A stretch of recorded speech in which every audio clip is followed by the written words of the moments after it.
Hello YouTube land. Finally getting another video out to you. I know it's been a while, but family medical issues have been occupying me of late, and on that regard I'd like to give a special shout out to fellow YouTuber JohnBoy09 for your thoughts and prayers. It's much appreciated, and you will never know how much it means to me. So thank you. I really appreciate that, John. Alright, on to the object of the video. This is an M1 helmet review of obviously an M1 helmet, and I tend to give them little nicknames based on their characteristics or whatever. And this one in particular is called Lieutenant Dan, Lieutenant Dan, Lieutenant Dan, after obviously a reference to the Forrest Gump movie. And it should be obvious why. You can see the lieutenant bar on the front of the helmet cover, but why 3 times? Well, there's a specific reason for that. The first is this liner, which I got in 2005, Vietnam era liner, Firestone, manufactured in 21 June 1965. Named to a Charles Clarkson, also with, I don't know if you can see it on camera, the sweatband is named to an A.B. Kelly. Now this sweatband wasn't originally with this liner or the name strap either. It didn't come with either, so I added them because they seemed appropriate. The date was match the liner. See if I can read the date here on the sweatband. There it is.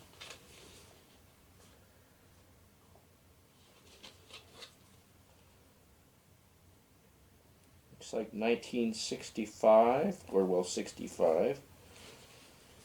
And the nape strap,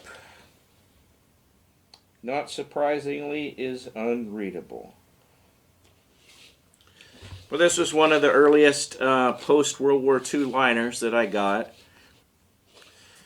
Alright, I wasn't originally intending to keep this liner, but after reading Mark Reynosa's excellent book on post-World War II helmet liners, I was looking at the construction of this one, and you probably won't be able to see it on camera, but the weave on the material used to make it is very tight. And what I found out about that is it was made from leftover World War II canvas tent duck. So they had all this material laying around, so they thought they'll put it to use making helmet liners. So they did. And this is a Firestone liner, as you can tell by the yellow 46. Firestone liners are stamped with yellow ink somewhere along the outer skirt, as this one is. But obvious pattern 1964 helmet liner with a first lieutenant bar on the front. So that's the first thing I got in about 2005. And then I got this helmet, which I'm not going to take the cover off to pull it and show you it, but I do have pictures that will show it. Has the very ghost of an image of a first lieutenant's marking bar on the front, and I will link those pictures here.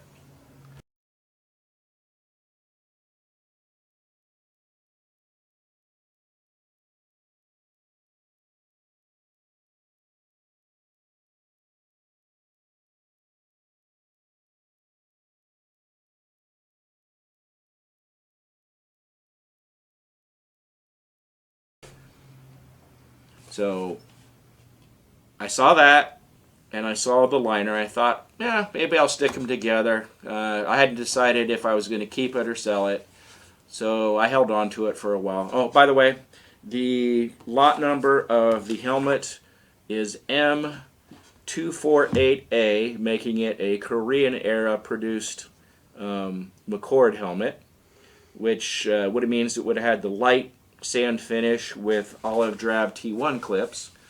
But as you can see, the T1 clips are the later short tab blackened ones, characteristic of from 1955 until 1968.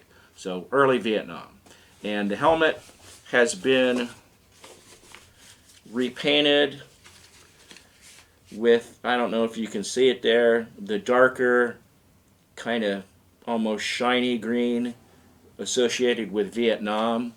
I think probably it's vehicle paint, but I don't know that for sure.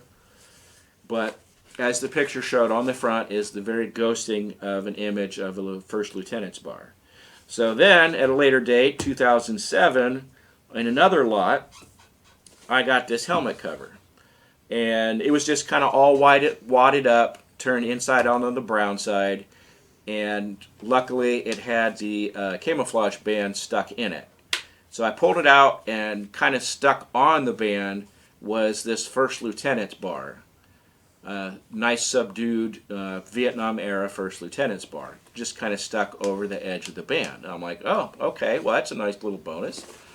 So I got to looking at the cover itself, and we'll just put them back together, and saw pinholes in the front of the helmet cover that corresponded to the posts on the back of the lieutenant bar. So I thought, oh, neat, this was used by a lieutenant. So I stuck it back on, and I remembered the first lieutenant's helmet I had and the lieutenant's helmet liner I had. So I put all three of them together. Lieutenant Dan, Lieutenant Dan, Lieutenant Dan. Seemed like fate, so I decided to keep it. So here we are. Now, there's also something very interesting about this cover, other than the being at First Lieutenant's cover. Oh, and by the way, it is a high cut, meaning the cut was made higher to fit around the, or deeper on the fingers, so you could fit the cover over the helmet and not interfere with the bales, or do as many grunts did in Vietnam, just cut a hole and stick the chin strap through. And it was made in 1969 by the Minneapolis Society for the Blind, Incorporated. And obviously a Mitchell pattern helmet cover. Looks pretty standard, but as you can see, it's actually in pretty good condition. And funnily enough, I think it's been starched, because it looks like it has a little bit of residue. Oh, and the cat you hear in the background is Big Orange, my friend's cat. He wants a little attention. But anyway, what's nice about this helmet liner, or the helmet cover, is take a close look at the camouflage pattern. You know, memorize like the orange spot, the dark green spot, the lighter green spot. Alright, let's take a break and let the cat out. He obviously is getting back to the helmet cover. Take a close look at the camouflage pattern, you know, where the dark green is, the orange, and the lighter green, and kind of memorize that for a second. Alright. Now look at that side. Look where the green, the orange, the light green is. Now look back at that side. Do you notice something interesting about that? That has the exact same camouflage pattern in the exact same spot on both sides. I have never seen another Mitchell cover like that. So that's kind of an interesting little feature about it. My theory as to how that got to be like that was maybe they were starting with two new bolts of, you know, newly printed camouflage that had this pattern on it, and you know, they lined it up in the machine, one on one side, one on the other, and that's how it was. But I really have no clue how that came to be. But kind of an interesting little feature that you just don't see every day. And it's got a little bit of wear here, a slight little bit of wear on other places that I've covered up with the chin strap and the band. But other than that, it's in really, really good condition, as are the helmet and the liner itself. So it makes for a very nice set and a very nice tribute to our Vietnam veterans. So that is my M1 helmet review for the day. Lieutenant Dan, Lieutenant Dan, Lieutenant Dan.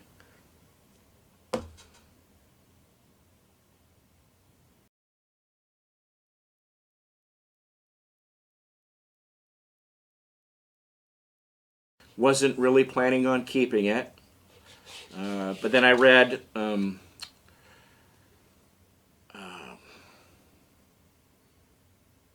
crap. Can you pause it? We'll just start over. I don't want to go through the whole thing. Yeah, just leave it running. Oh, it's okay, sweetie. I don't know if you're actually going to hear it on the video. Well, if they don't, they'll see me The way I've reach. got that mic set up, you won't probably hear it. If they don't, I mentioned it. They saw me reach down, so whatever. Okay, the way I've got the mic set up, it should only catch you. And maybe a little bit of stuff. Okay. Oh, and before I forget, if you like the video, leave a like, comment, share, and subscribe. Bye.